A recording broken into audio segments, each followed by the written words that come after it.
मैं बहुत ही आदर के साथ माननीय मुख्यमंत्री महोदय से अनुरोध करूंगी कि अपने उद्बोधन से हमारा मार्गदर्शन करें।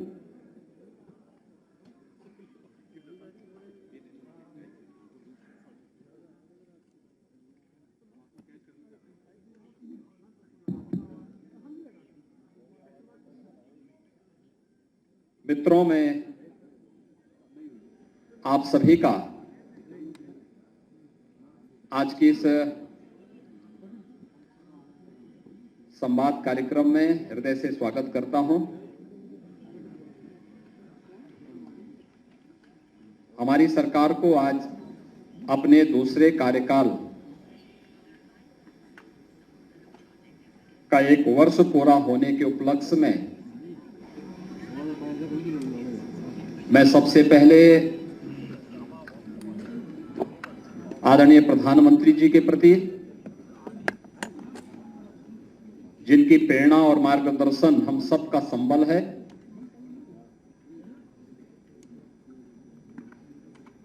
जिनके मार्गदर्शन में उत्तर प्रदेश ने देश और दुनिया में अपनी एक अलग और नई पहचान बनाई है। मैं इसके लिए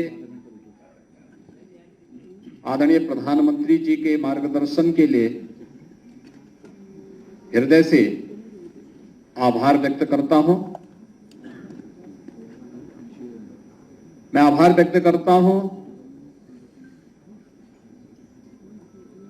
सभी केंद्रीय मंत्रिमंडल के माननीय मंत्रियों का, आदरणीय गृह मंत्री जी, आदरणीय रक्षा मंत्री जी, आदरणीय सड़क परिवहन राजमार्ग मंत्री जी और केंद्रीय मंत्रिमंडल के उन सभी माननीय मंत्रियों का, जिनका सदैव राज्य को पिछले 6 वर्ष के अंदर एक सकारात्मक सहयोग प्राप्त हुआ है। केंद्रीय नेतृत्व का, माननीय राष्ट्रीय अध्यक्ष जी का, राष्ट्रीय संगठन महामंत्री जी का और उन सभी पदाधिकारियों का, जिन्होंने सदैव एक सकारात्मक भाव के साथ उत्तर प्रदेश को एक नया संबल दिया है। मैं इस अवसर पर अपने मंत्रिमंडल के सभी सहयोगियों, प्रदेश संगठन के अपने प्रदेश अध्यक्ष जी, प्रदेश संगठन महामंत्री जी और उन सभी पदाधिकारियों को भी हृदय से अभिनंदन करता हूं, जिन्होंने लगातार न केवल सरकार और संगठन के परस्पर समन्वय अपितु डबल इंजन सरकार के कार्यक्रमों को जन जन तक पहुंचाने में अपना योगदान दिया। सम और विषम परिस्थितियों में उत्तर प्रदेश की जनता जनार्दन के लिए पूरी मजबूती के साथ, पूरी तत्परता के साथ लगकर के कार्य किया है। उन सबको मैं इस अवसर पर हृदय से बधाई देता हूं। मित्रों,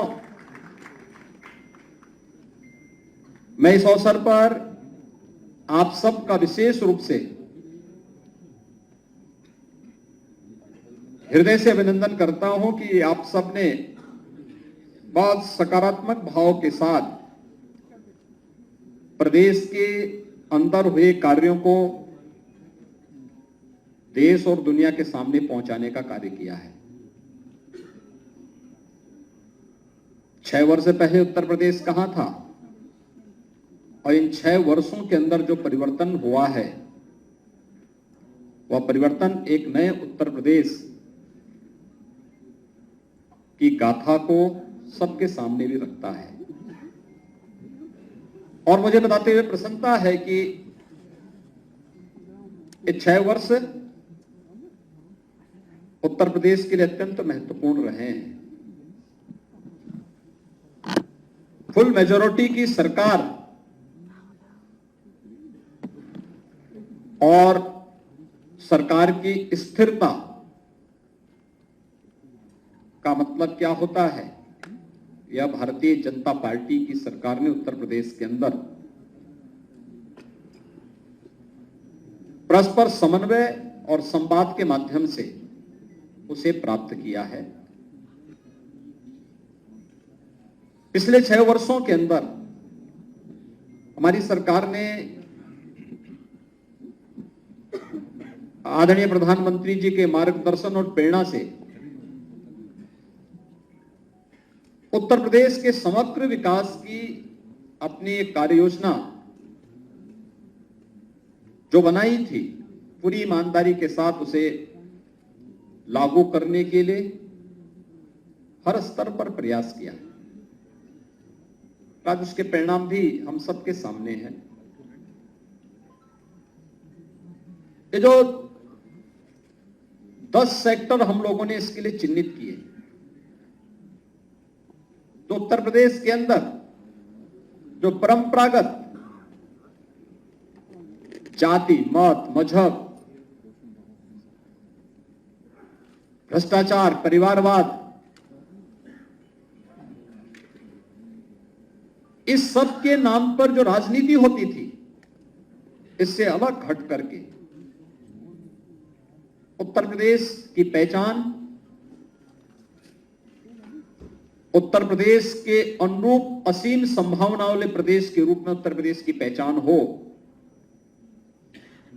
उस रूप में उसे आगे बढ़ाने के लिए जो 10 सेक्टर चिन्हित हुए, उस पर हमारी पूरी टीम ने काम किया। ये 6 वर्ष में से मित्रों 3 वर्ष तो वैश्विक महामारी कोरोना से लड़ते हुए, जूझते हुए व्यतीत हुए, और उसी में हम लोगों ने राह भी निकाली।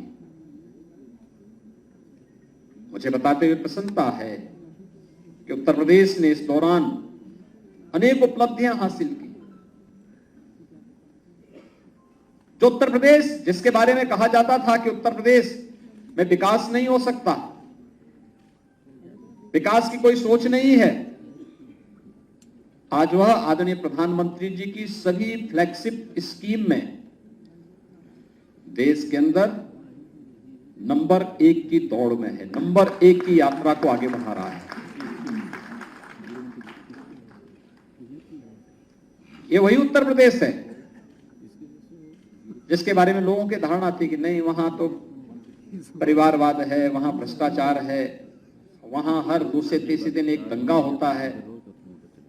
6 वर्ष के अंदर उत्तर प्रदेश दंगा मुक्त हुआ। 6 वर्ष में उत्तर प्रदेश ने अपने इंफ्रास्ट्रक्चर को बेहतर किया है। देश के सबसे अच्छे इंफ्रास्ट्रक्चर वाले राज्यों में उत्तर प्रदेश की गिनती हो रही है। अपने युवाओं के बारे में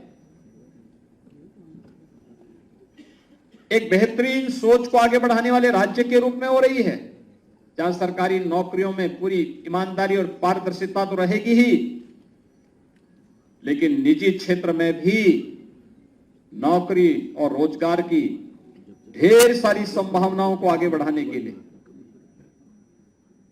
ढेर सारी संभावनाओं को आगे बढ़ाने के लिए जो प्रयास हुए हैं डबल इंजन सरकार के द्वारा, उसके परिणाम भी हम सबके सामने हैं। आज आप देख सकते हैं उत्तर प्रदेश के अंदर 1 करोड़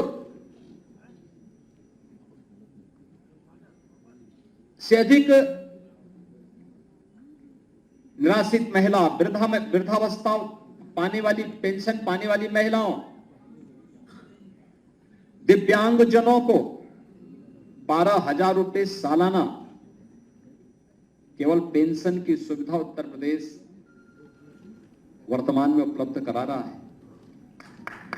ये वही उत्तर प्रदेश है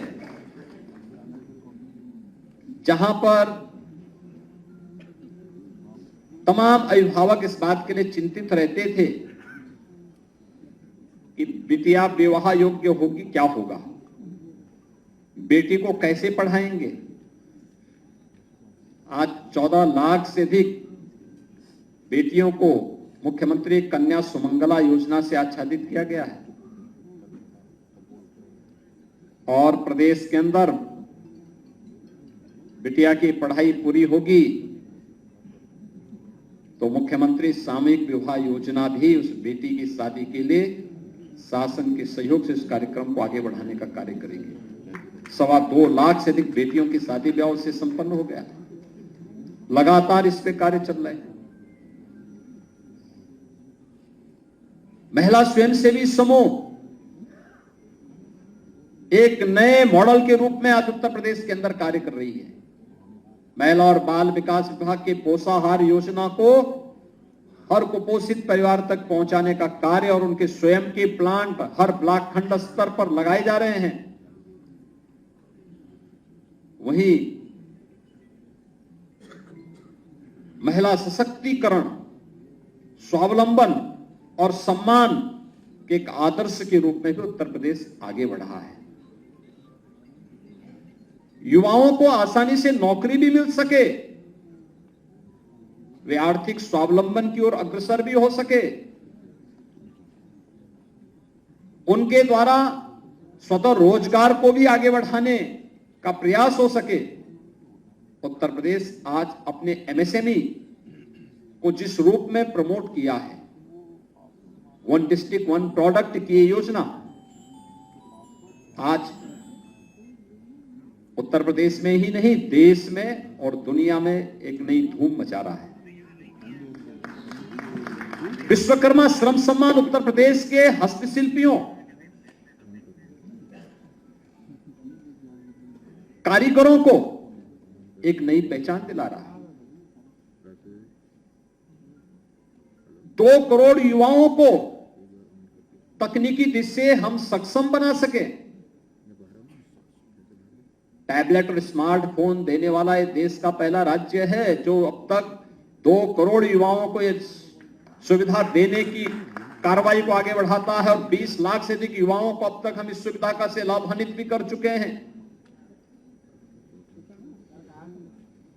आज मैं कह सकता हूं उत्तर प्रदेश के अंदर कोई जनपद ऐसा नहीं होगा जहां के युवाओं को सरकारी नौकरी न मिली हो और इसीलिए आदरणीय प्रधानमंत्री जी की प्रेरणा से मिशन रोजगार के अंतर्गत जब पूरी सिलेक्शन की पूरी प्रक्रिया संपन्न होती है तो हम स्वयं भी एक बार अवलोकन जरूर करते हैं कि भाई इसमें बताओ क्या उत्तर प्रदेश के हर जनपद के युवा हैं या नहीं है। आज वह भी तस्वीर हम सबके सामने देखने को मिलती है। हर जनपद के युवाओं को उसमें स्थान मिलता है, बिना भेदभाव के मिलता है और सम्मानजनक ढंग से हर तबके का युवा उत्तर प्रदेश के अंदर आकर के न केवल सरकारी नौकरी बल्कि आज निवेश के बेहतरीन गंतव्य के रूप में भी जिस स्थान को उसने आगे बढ़ाया है। करोड़ों युवाओं को नौकरी और रोजगार की संभावनाओं को आगे बढ़ाने में हमें मदद मिली। कोविड कालखंड में हर व्यक्ति इस बात को जानता है कि कैसे उत्तर प्रदेश की वन डिस्ट्रिक्ट वन प्रोडक्ट की प्रोग्राम ने, परियोजना ने आने वाले हर कामगार और श्रमिक के हाथों को कार्य दिया था, उन्हें बेरोजगार नहीं होने दिया था। विपत्ति के समय भी, चुनौती के समय भी कैसे कार्य होता है, उत्तर प्रदेश एक रोल मॉडल के रूप में प्रस्तुत हुआ था कि नहीं, हम करके दिखा सकते हैं, हम चुनौती का सामना हम करेंगे। उत्तर प्रदेश ने मानक भी प्रस्तुत किए। कानून व्यवस्था कैसे होनी चाहिए, उत्तर प्रदेश जैसे राज्य के बारे में लोग कहते थे यह संभव है, उत्तर प्रदेश की टीम ने उसे संभव बना दिया है। लेकिन इसके लिए प्रयास हुए। पुलिस की भर्ती पारदर्शी तरीके से संपन्न हो, यह उत्तर प्रदेश में हुआ। 1,64,000 से अधिक पुलिस की भर्ती की प्रक्रिया को पारदर्शी तरीके से संपन्न किया गया। न परिवारवाद न जातिवाद। उत्तर प्रदेश का हर नौजवान हमारे परिवार का हिस्सा है और उसे उत्तर प्रदेश के अंदर सरकारी नौकरी में जगह मिलनी ही चाहिए, यह भी करके दिखाया गया। पुलिस रिफॉर्म हो, इसके लिए प्रयास किए गए। 7 पुलिस कमिश्नरेट यह भी उत्तर प्रदेश के अंदर बने हैं। ये पहली बार देखने को मिल रहा होगा। उत्तर प्रदेश में हर तहसील स्तर पर फायर टेंडर की स्थापना हो, ये कार्य भी हुए। पुलिस की अवस्थापना सुविधाओं के कार्यक्रम को हम आगे बढ़ा सकें, यह भी आप हर पुलिस लाइन में आप चले जाइए, हर थाने में आप चले जाइए, आपको पुलिस कार्मिकों के लिए अच्छे बैरक बनते हुए दिखाई दे रहे होंगे या बन चुके हैं। साइबर थाना अपराध के बढ़ने के साथ हर रेंज स्तर पर और फिर हर जिले स्तर पर भी साइबर थाने की स्थापना हो, इस कार्यक्रम को भी बढ़ाया गया। हर रेंज स्तर पर फॉरेंसिक लैब की स्थापना हो। उत्तर प्रदेश में पुलिस की ट्रेनिंग की क्षमता को बढ़ाया जा सके, इसको 3 गुना भी इस दौरान हम लोगों ने करने में सफलता प्राप्त की। उत्तर प्रदेश में अपना स्वयं का साइबर और फॉरेंसिक इंस्टीट्यूट हो, उसकी स्थापना भी लखनऊ में हो रही है और इसी सत्र में हम उसमें पाठ्यक्रम भी प्रारंभ करने जा रहे हैं। उत्तर प्रदेश में एसडीआरएफ का गठन हो, जो किसी भी आपदा के दौरान उत्तर प्रदेश वासियों की सहायता करने के लिए और अगल बगल के राज्यों में भी दुर्भाग्य से अगर कोई दैवीय आपदा आती है, उस आपदा के दौरान सहयोग कर सके। उत्तर प्रदेश के अंदर उसके लिए भी 3 बटालियन का गठन हुआ। उत्तर प्रदेश के अंदर मृत प्राय हो चुकी पीएसी की 54 वाहिनियों को पुनर्गठन हो सके, यह भी किया गया। और उत्तर प्रदेश पुलिस बल में महिला कार्मिकों की संख्या बढ़े। आज आप देख सकते हैं, पहले की तुलना में 1947 से 2017 के बीच में जितनी जितनी भी वहां महिला कार्मिक थी, 10,000 से बढ़ा करके आज उनकी संख्या बढ़ करके, महिला कार्मिकों की संख्या बढ़ करके आज वह लगभग 40,000 तक पहुंच रही है। 4 गुना ये संख्या बढ़ जाए, ये अपने आप में महिला सशक्तिकरण के उदाहरण भी प्रस्तुत करती है। उनकी ये सभी प्रकार की संभावनाओं को आगे बढ़ाता है। और यहां से जब कार्य प्रारंभ होता है, यहां पे सरकार में स्थिरता और स्थायित्व नहीं है, प्रशासन में भी अस्थायित्व है। पहली बार आपने वर्षों के बाद, दशकों के बाद देखा होगा, कोई जिलाधिकारी, कोई पुलिस अधीक्षक अपना पूरा टेन्योर पूरा कर रहा है जनपदों में। अन्यथा ताश के पत्तों की तरह फेंटे जाते थे सब। प्रशासन में स्थिरता नहीं होगी, शासन में स्थिरता नहीं होगी, हम कुछ भी परफॉर्म नहीं कर सकते। लेकिन डबल इंजन सरकार की ताकत है। आज शासन में स्थायित्व है तो प्रशासन को भी उस स्थायित्व का लाभ मिल रहा है और उसका अंततः लाभ उत्तर प्रदेश की 25 करोड़ जनता को प्राप्त हो रहा है। उसका लाभ उत्तर प्रदेश की जनता को हो रहा है। हर एक सेक्टर में, हर एक क्षेत्र में ये सब रिफॉर्म के लाभ प्राप्त हो रहे हैं, इस परफॉर्म के लाभ प्राप्त हो रहे हैं। अकेले अन्नदाता किसानों के जीवन में परिवर्तन लाने के लिए डीबीटी के माध्यम से 3.5 लाख करोड़ रुपए से अधिक की धनराशि डीबीटी के माध्यम से अन्नदाता किसानों के खाते में गया है। और अगर कर्ज माफी की बात को मैं भी इसके साथ जोड़ दूं तो यह संख्या बढ़कर के 4 लाख करोड़ रुपए से ऊपर तक पहुंचती है। मित्रों, ये चीजें दिखाती हैं सरकार की प्राथमिकता जाति, मत, मजहब, क्षेत्र, भाषा नहीं। गांव है, गरीब है, किसान है, नौजवान है, महिलाएं हैं, समाज का प्रत्येक तबका है। और सरकार ने अपने कार्यक्रमों के माध्यम से केंद्र और राज्य सरकार की योजनाओं को पूरी ईमानदारी के साथ उन तक पहुंचाने का काम हुआ। आज उत्तर प्रदेश में बेहतरीन इंफ्रास्ट्रक्चर है। इंफ्रास्ट्रक्चर के कार्यों को आप देख सकते हैं उत्तर प्रदेश के अंदर। पूर्वी उत्तर प्रदेश जो विकास की दौड़ में पिछड़ गया था, पूर्वांचल एक्सप्रेस वे के साथ जुड़ चुका है। बुंदेलखंड जो आर्थिक रूप से विपन्न माना जाता था, आज बुंदेलखंड एक्सप्रेस वे के साथ जुड़ चुका है। पश्चिमी उत्तर प्रदेश को मध्य उत्तर प्रदेश और पूर्वी उत्तर प्रदेश से जोड़ने के लिए आज गंगा एक्सप्रेस वे पर कार्य युद्ध स्तर पर चल रहा है और मुझे लगता है कि अब तक हम लोग 12% से अधिक काम उस पर संपन्न कर चुके हैं। तेजी के साथ कार्य चल रहा है और हमारा प्रयास है कि प्रयागराज कुंभ 2025 के पहले पहले गंगा एक्सप्रेस वे का निर्माण पूरा हो और पश्चिमी उत्तर प्रदेश से आने वाले सभी श्रद्धालुओं को प्रयागराज कुंभ में आने का अवसर प्राप्त हो तो गंगा एक्सप्रेस वे उनके स्वागत के लिए तैयार हो जाए। आज उत्तर प्रदेश में एयर कनेक्टिविटी बेहतर, रोड कनेक्टिविटी बेहतर हुई है। इंटर स्टेट कनेक्टिविटी को 4 लेन के साथ जोड़ा गया। हर जिला मुख्यालय को 4 लेन के साथ जोड़ने की कार्रवाई या तो पूरी हो चुकी है या युद्ध स्तर पर चल रही है।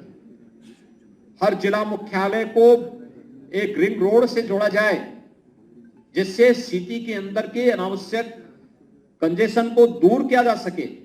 आज उस पर भी उत्तर प्रदेश ने तेजी के साथ अपने कार्यक्रम को आगे बढ़ाया है। गांव गांव की सड़क मार्गों को बेहतरीन करने का कार्य हुआ है और ये कार्यक्रम निरंतर आगे बढ़ रहे हैं। मेट्रो देश के अंदर सबसे अधिक सिटी में यूपी के अंदर मेट्रो चल रही, 5 सिटी में चल रही है। 6ठी सिटी हमारी आगरा में कार्य चल रहा है, जिसे हमारा प्रयास है कि नवंबर दिसंबर 2023 तक आगरा की मेट्रो के फर्स्ट फेज के कार्य को हम संपन्न करके उसे राष्ट्र को समर्पित करें। रैपिड रेल देश के अंदर पहला स्टेट है जहां पर राष्ट्रीय राजधानी से रैपिड रेल को जोड़ने की कार्रवाई हो रही है और वह लगभग पूरी हो चुकी है।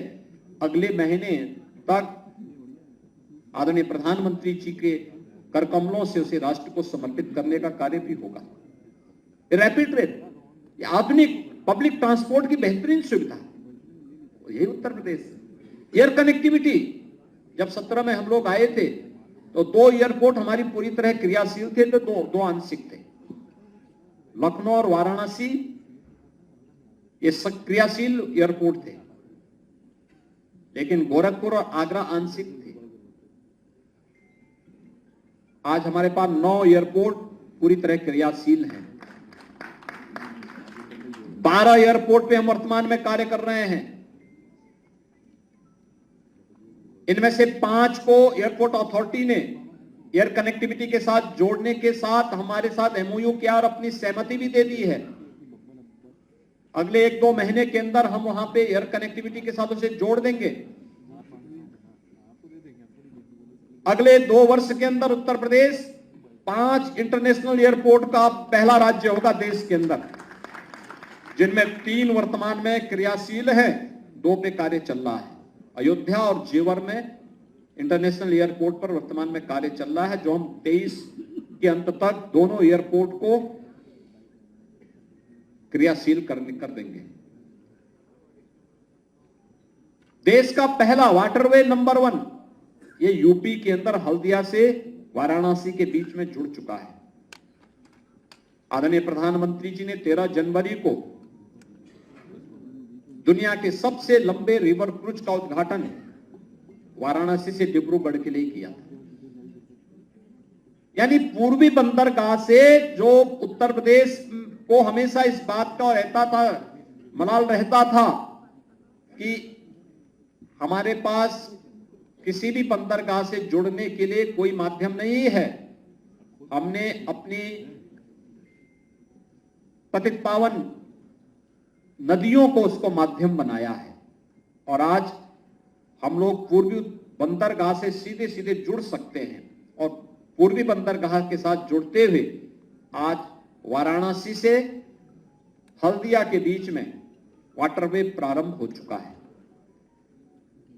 प्रदेश सरकार इस दिशा में और अन्य क्षेत्रों में अन्य सेक्टर को भी तलाश रही है, जहां पर कार्गो की बेहतरीन फैसिलिटी हम जिसके माध्यम से दे सके। हम वहां पर अन्य तमाम सुविधाओं से युक्त सुविधाएं दे रहे हैं, जिससे किसान के उत्पाद को हम वैश्विक बाजार तक पहुंचाने में हमें सफलता प्राप्त हो सके। ये सभी कार्यक्रम इसके साथ जुड़ रहे हैं। मित्रों, पिछले 6 वर्ष के अंदर उत्तर प्रदेश ने सचमुच अपना परसेप्शन बदला है। आज उत्तर प्रदेश के बारे में कोई नेगेटिव टिप्पणी नहीं करता। नकारात्मक नहीं सोचता। आज उत्तर प्रदेश का नाम सुनते ही लोगों के चेहरे पे एक नई चमक आती है, बाहर के लोगों के मन में एक चमक आती है। और नहीं तो 6 वर्ष पहले तक उत्तर प्रदेश का नाम सुनने पर लोग बड़ी संदेह और की दृष्टि से देखते थे। ये जो परसेप्शन चेंज हुआ है, मैं मानता हूं ये हमारी सरकार की, डबल इंजन सरकार की सबसे बड़ी उपलब्धियों में से एक है। हमारे नौजवानों के सामने पहचान का संकट आज के दिन पे नहीं है। हमारे नौजवानों के सामने किसी भी प्रकार का कोई अपनी पहचान को छुपाने का आज उनके सामने किसी प्रकार का कोई संकट नहीं आ सकता। आज वे जहां भी जाएंगे लोग बड़े सम्मान के साथ उन्हें उनकी योग्यता और उनकी क्षमता के अनुरूप उत्तर प्रदेश अपने अपने राज्यों में, अपने अपने देशों में कार्य देने को तैयार है। लेकिन उत्तर प्रदेश स्वयं ही तैयार हो चुका है। हमारी सरकार ने जब अपने दूसरा कार्यकाल प्रारंभ किया तो हमने फिर से अपनी उसी स्पीड को, डबल इंजन की सरकार है तो डबल और ट्रिपल स्पीड के साथ अपने कार्यक्रम को आगे बढ़ाने का कार्य भी किया। याद करिए, जब कार्यक्रम की शुरुआत ही हम लोगों ने आदरणीय प्रधानमंत्री जी के द्वारा 80,000 करोड़ रुपए की परियोजनाओं के ग्राउंड ब्रेकिंग के कार्यक्रम के साथ इस अभियान को शुरुआत किया था। ग्राउंड ब्रेकिंग का मतलब इतने 1000 करोड़ रुपए की परियोजनाओं के शिलान्यास का कार्यक्रम, औद्योगिक विकास से जुड़ी हुई परियोजनाओं का। अब तक हमारी सरकार के इस कालखंड में, 6 वर्ष के कालखंड में 5 लाख करोड़ रुपए से अधिक की निजी क्षेत्र की औद्योगिक परियोजनाओं का न केवल शिलान्यास हुआ बल्कि बहुत सारी इकाइयां तो इसमें अपना प्रोडक्शन भी शुरू कर दी। लाखों नौजवानों को इससे नौकरी मिली। और ग्लोबल इन्वेस्टर समिट, ये तो सबके सामने है, 35 लाख करोड़ रुपए की परियोजनाओं का लाभ उत्तर प्रदेश को प्राप्त हो, ये तो लोगों के लिए कौतूहल और आश्चर्य है। हर व्यक्ति ने सोचा उत्तर प्रदेश में 35 लाख करोड़ रुपए के प्रस्ताव आ जाएं। यह भी हुआ है और आप तो सब उसके साक्षी रहे हैं। कैसे 25 सेक्टोरियल पॉलिसीज बना करके अलग अलग सेक्टर में, पहले चरण में आपने देखा होगा कैसे उत्तर प्रदेश ने इस यात्रा को आगे बढ़ाया था। चाहे वह उत्तर प्रदेश के अंदर स्वच्छ भारत मिशन के अंतर्गत शौचालय बनाने के कार्य रहे हों, पहले 2.5 वर्ष में मात्र 25 लाख शौचालय बने थे और अगले 1.5 वर्ष के अंदर 17 से लेकर के 18-19 के बीच में मात्र 1.5 वर्ष का कार्यकाल हमें मिला था। जब इसे अक्टूबर 2018 के अंदर इस कार्यक्रम को पूरा करना था, तब हमने 2 करोड़ 61 लाख शौचालयों का निर्माण किया था।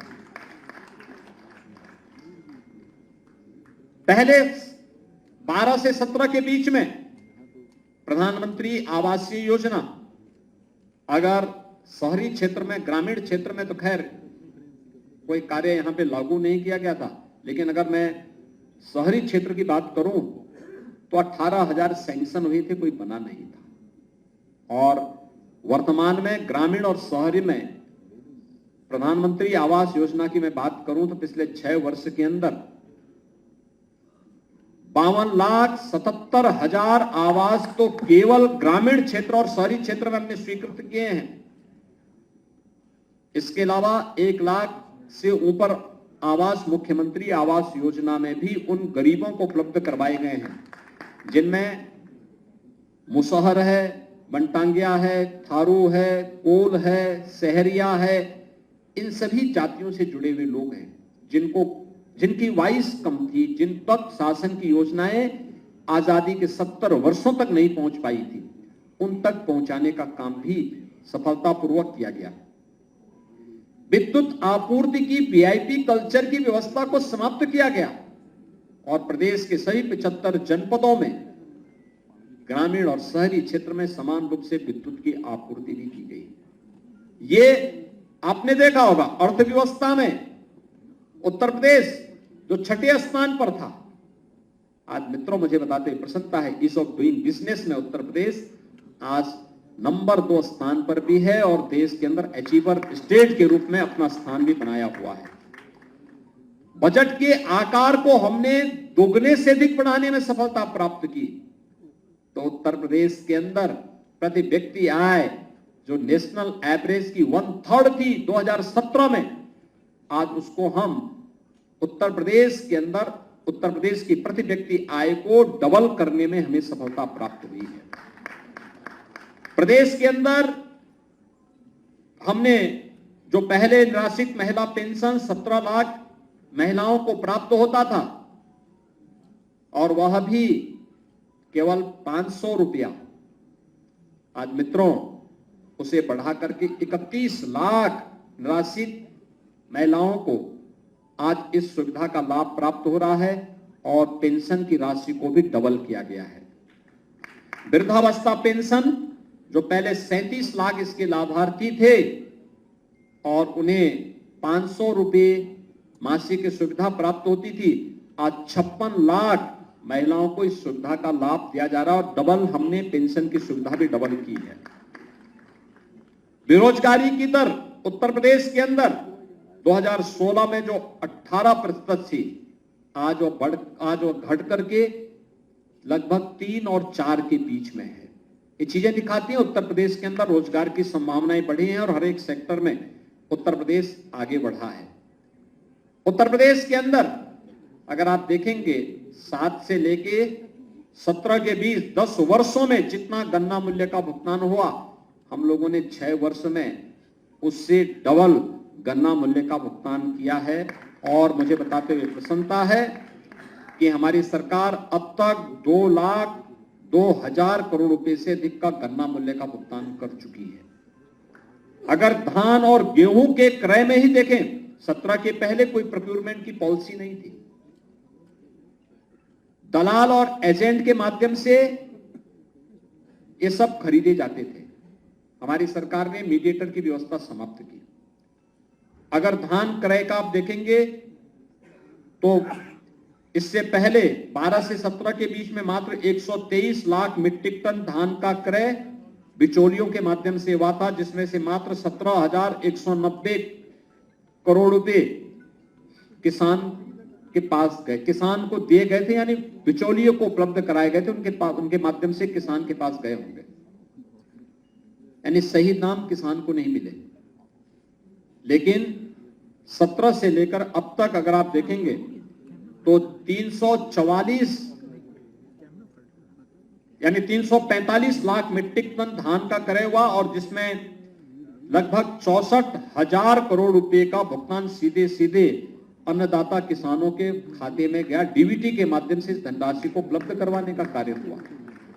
ऐसे ही गेहूं के मामले में आप देखेंगे कि 12 से 17 के बीच कुल 94 लाख मीट्रिक टन गेहूं का क्रय हुआ, वह भी बिचौलियों के माध्यम से, और 12,800 करोड़ रुपए का भुगतान 12 से 17 के बीच में बिचौलियों को हुआ, फिर बिचौलियों ने किसान तक पहुंचाया होगा। लेकिन 17 से लेकर के 23 के बीच में हम लोगों ने अब तक 219 लाख मीट्रिक टन गेहूं का खरीद किया, 40,159 करोड़ रुपए का भुगतान डीबीटी के माध्यम से अन्नदाता किसान के खाते में किया है। किसान यानी किसी भी सेक्टर में आज उत्तर प्रदेश इथेनॉल उत्पादन का देश का नंबर 1 राज्य है। देश के अंदर 118 करोड़ लीटर इथेनॉल का उत्पादन उत्तर प्रदेश आज कर रहा है और 1 डिस्ट्रिक्ट 1 मेडिकल कॉलेज की तरफ हम बढ़ चुके हैं। आज मुझे बताते हुए प्रसन्नता है, उत्तर प्रदेश के सभी 75 जनपदों में मेडिकल कॉलेज का निर्माण या तो हो चुका है या निर्माणाधीन है, या फिर 3-4 जिले जो बचे हैं इन जनपदों में भी वो प्रक्रिया को हम लगभग फाइनल रूप दे चुके हैं। बहुत शीघ्र उत्तर प्रदेश के सभी 75 जनपदों में एक मेडिकल कॉलेज जरूर होगा। हर कमिश्नरी स्तर पर एक विश्वविद्यालय। और मेरी सरकार को यह सौभाग्य प्राप्त हुआ है कि उत्तर प्रदेश के युवाओं के सपने को एक नई उड़ान देने के लिए उत्तर प्रदेश सरकार ने अनेक विश्वविद्यालय बनाए। सदैव अटल जी के नाम पे अटल बिहारी वाजपेयी मेडिकल यूनिवर्सिटी, मां शाकंभरी के नाम पर एक स्टेट यूनिवर्सिटी सहारनपुर में, एक यूनिवर्सिटी राजा महेंद्र प्रताप सिंह जी जो देश की आजादी के एक महानायक थे, उनके नाम पर एक राज्य विश्वविद्यालय का निर्माण अलीगढ़ में हो रहा है। एक राज्य विश्वविद्यालय का निर्माण आजमगढ़ में महाराज सुहेलदेव के नाम पर चल रहा है। ये तीनों विश्वविद्यालय, चारों विश्वविद्यालय को हम लोग क्रियाशील कर चुके हैं। इनके अपने भवन के निर्माण कार्य युद्ध स्तर पर चल रहे हैं। महायोगी गोरक्षनाथ के नाम पे आयुष विश्वविद्यालय गोरखपुर में निर्माण कार्य युद्ध स्तर पर चल रहा है। डॉक्टर राजेंद्र प्रसाद जी के नाम पर नेशनल लॉ यूनिवर्सिटी प्रयागराज में सैंक्शन की गई है, जहां एक विश्वविद्यालय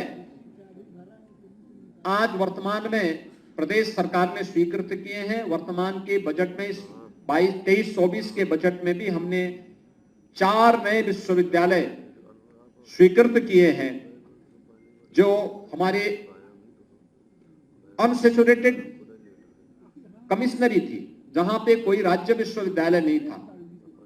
इसमें मां विंध्यवासिनी के धाम में, मां विंध्यवासिनी के नाम पे एक विश्वविद्यालय, मां पाटेश्वरी के धाम देवीपाटन मंडल में एक विश्वविद्यालय और मुरादाबाद मंडल में एक विश्वविद्यालय की स्वीकृति भी दी, और कुशीनगर में महात्मा बुद्ध के नाम पर एक नए विश्वविद्यालय की स्वीकृति भी इस बार के बजट में यहां पर सरकार के द्वारा वहां पर उन जनपदों, उन राज्यों, उन सभी कमिश्नरी के लिए भी ये सब सुविधा उपलब्ध करवाई गई। फार्मेसी के सेक्टर में भी बहुत सारे कार्य वर्तमान में प्रदेश के द्वारा लगातार किए जा रहे हैं, और इसमें चाहे वह मेडिकल डिवाइस पार्क के निर्माण का कार्य हो यमुना अथॉरिटी के पास, चाहे ललितपुर में फार्मा पार्क के निर्माण की कार्रवाई को हो।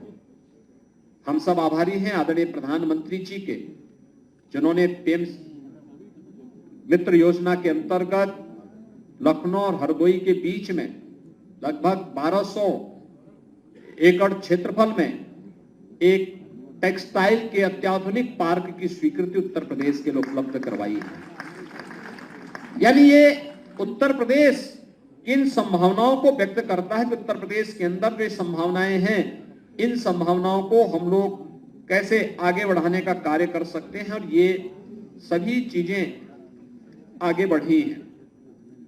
इसलिए मित्रों, एक तरफ जहां उत्तर प्रदेश आज हर एक सेक्टर में अपने कार्यक्रम को आगे बढ़ाने में सफल हुआ है, वहीं उत्तर प्रदेश आज न्यू एज हाईटेक मैन्युफैक्चरिंग का भी देश का एक नंबर 1 राज्य के रूप में उभरा है। अभी बहुत सारे लोगों को इसकी जानकारी नहीं कि देश में सबसे अधिक स्मार्टफोन का उत्पादन वर्तमान में उत्तर प्रदेश के अंदर हो रहा है। देश का सबसे बड़ा रोबोटिक प्लांट उत्तर प्रदेश के अंदर स्थापित हो रहा है।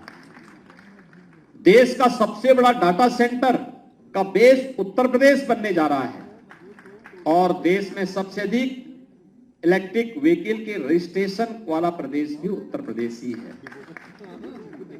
मित्रों, ये चीजें दिखाती हैं कि उत्तर प्रदेश असीम संभावनाओं वाला प्रदेश है, और ये असीम संभावनाएं तब बनती हैं जब डबल इंजन की सरकार हो, जनता के साथ बेहतर संवाद हो, और टीम वर्क जब कहीं पर जब कार्य होती है, शासन की कार्य पद्धति में न केवल ईमानदारी हो बल्कि उसमें उतनी ही पारदर्शिता भी हो, तो उसके परिणाम भी हम सबके सामने आते हैं।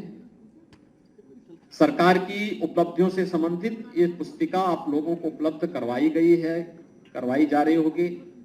इसमें ये पुस्तिका एक जो यहां विमोचित हुई है मंच के द्वारा, ये उत्तर प्रदेश की उपलब्धियों से संबंधित है।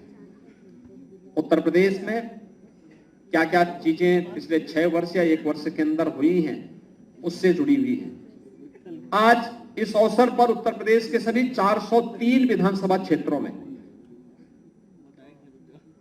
हमारे प्रभारी मंत्रीगण उन जनपदों में जाकर के इन पुस्तिकाओं का विमोचन कर रहे हैं। जहां पे प्रभारी मंत्री नहीं जा पा रहे हैं या उनके कार्यक्रम किसी एक जिले में है, तो शेष जनपदों में हमारे संगठन के पदाधिकारी, माननीय सांसद, माननीय विधायकगण इस कार्यक्रम को आयोजित कर रहे हैं।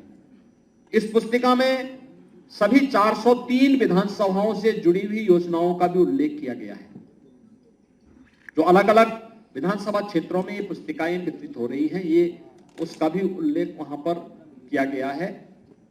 ये दिखाती है सरकार पूरी ईमानदारी के साथ कार्य कर रही है, पूरी प्रतिबद्धता के साथ कार्य कर रही है। जनता को जनार्दन मान करके उनकी हर प्रकार की सेवा के लिए पूरे समर्पित भाव के साथ सरकार ने ईमानदारी के साथ इन कार्यक्रमों को आगे बढ़ाया है। और आज इन सभी बातों को मैं बहुत सारे डाटा आपको उपलब्ध नहीं करा रहा हूं, क्योंकि पुस्तकों में उसका उल्लेख ऑलरेडी किया गया है, आप उसको वहां से भी देख लेंगे। ये सभी चीजें थी।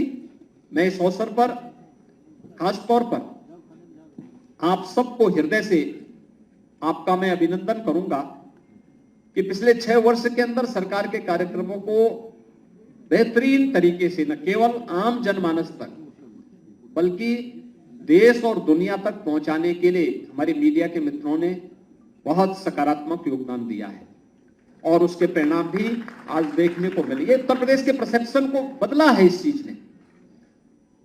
दूसरा, टीम वर्क कैसे परिणाम देता है।